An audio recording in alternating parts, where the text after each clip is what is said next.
It was just a few days back when I attended my friend's little brother's birthday party. It was a large gathering with people from all age groups.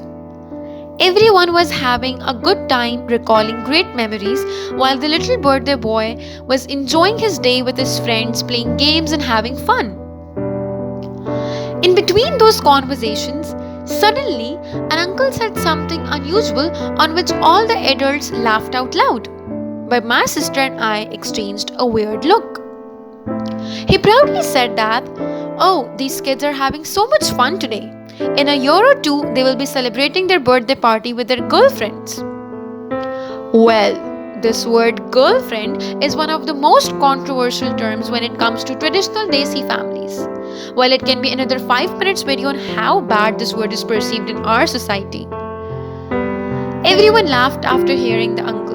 But my sister and I had the same thought that why was it a good laugh when discussing about his girlfriend and would have been a totally opposite reaction if it was a talk about a girl having boyfriend. Well, it could have come to a matter of life and death if the talk was just reversed. Why people have such double standards when it comes to what a guy can do but a girl cannot? Now you see, it all comes down to the mindset we have been brought up with. What we have normalized for our boys is a taboo for our girls. We can openly talk about our son's girlfriend at the age of 13, but oh wait, our daughters are not even allowed to have a private conversation before their marriage getting fixed.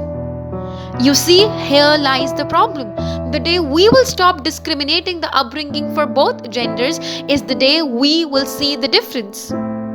It won't make a difference by asking your girls to cover up themselves or force your boys to lower their gaze.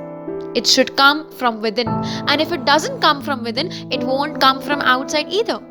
So, what's important is that we mold our children's mindset towards the things that are right from a very early age. Forcing a child to not do a specific action will not stop him from doing so, but educating a child why not to do a specific action might make a difference. When I see different harassment cases around me, I wonder, where does all this starts from? And where does this end? Does it start when it actually happens, or does it start before that? Does it start when girls are called out on the streets, or when they are being stared at, or when they receive all sort of nonsense on their Facebook inbox? Or does it start when they're scared to post on a public group, or when they're scared to share any of these harassment cases in front of people because they know in the end they will only be blamed?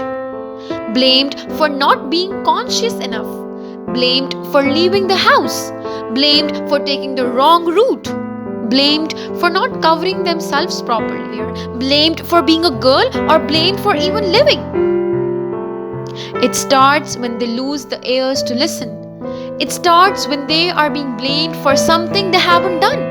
It starts when you create that gender inequality between your children. It starts when you put labels on people. It starts when you tell your sons to take care of the women in the family, not the entire family take care of each other. It starts there. It starts when you as parents have different rules for each gender.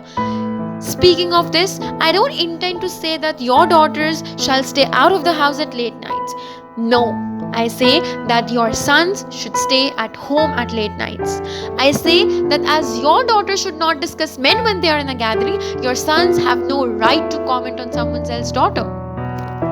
If we see around us, there are countless harassment cases and related crimes. Yes, you didn't commit the crime, but that doesn't mean you are not part of the problem. Either consciously or subconsciously, your actions, your words, your attitude, and your behavior played a role that these men think that they have the right over every woman walking on the street. Keeping the woman in your family under Char Diwari wouldn't change the reality of what's going outside. Your life isn't eternal. You cannot always be there for every woman that you care about, but you can be there for the woman who is being harassed in front of you. You can be there for someone else's daughter so that someone else can be there for you. For once, just for once, sit with the woman that you care about the most and ask her about any instance that she felt horrified of being harassed. I bet you won't be able to listen to the stories that she has lived through. Next time you see a guy staring, don't be a coward. Don't ask your daughters or sisters to hide away or lower their gaze, because this would make the other person feel more powerful. Instead, you should call him out publicly, embarrass him so that he thinks 1,000 times before doing something like this.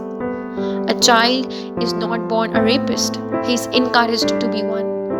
I asked you in the beginning, when does all this ends? Well, I don't know. Maybe it ends with death, or maybe it will end one day for everyone when we will speak about this issue openly and correct ourselves.